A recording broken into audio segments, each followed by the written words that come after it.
Hi, my name is Ana Lugo, and today I'll be presenting my teaching lesson plan.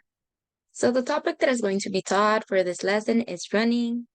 The national standards for this lesson plan is Standard 1, in which they will be practicing a locomotor skill.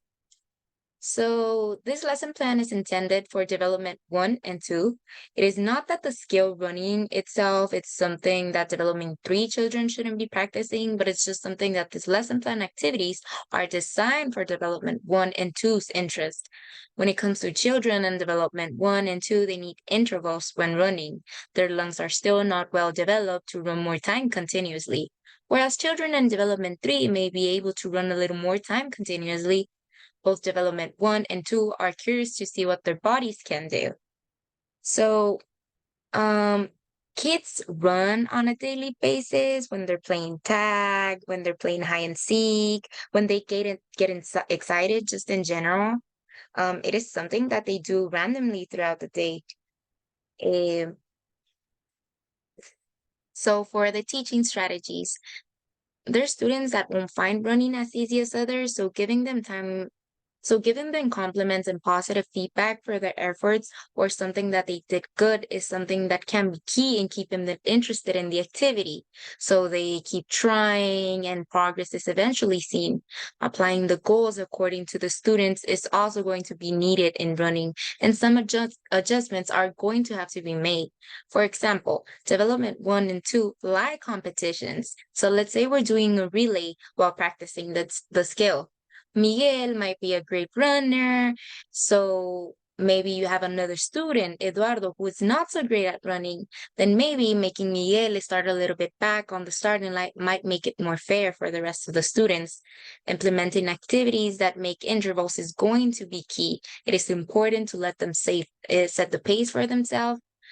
So another thing that you could do to try and keep the running fun is have a little obstacle courses while teaching the skill.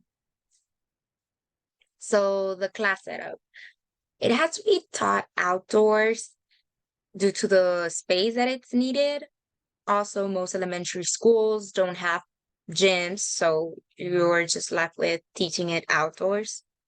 Since it is key, um, since the outdoors is since we're doing it outdoors, it's important to do this while it's around the colder months, since here in the valley at least it gets really, really hot.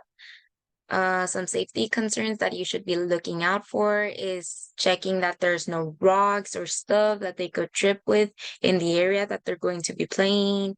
Also, making sure there's enough space in between the students so they won't be bumping into each other, and to let them know that it's okay to stop if they're tired and that they should keep always their hands and their feet to themselves, that no pushing is allowed while running or anytime, and that cutting through other areas that they might be tempted to do, especially around this age, just to win, isn't allowed either. Also, make sure to tell them to keep their eyes looking ahead so they don't trip, crash, or fall. Some students, while they're playing, maybe they're looking over to their friend and they're not looking ahead and they crash into something. So, learning objectives. Oh, practice skills.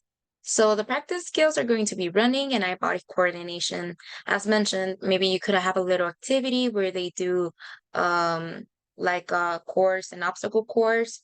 So that would be eye-body coordination. For the learning objectives, the students will practice their running as a locomotor skill, aiming to make it an activity which they feel comfortable performing, especially going into older grades. Some students, girls, might not feel so comfortable anymore running. So starting it from a young age might make them more likely to. For grading, the checking for understanding at the end, implementing a fun activity that can be incorporated, such as a relay, would be help to check on how they're doing when it comes to running, always keeping in mind that individual progress is what we're looking out for and that they're following the directions giving out at the beginning of the lesson. So yes, this is my lesson plan for running. Thank you.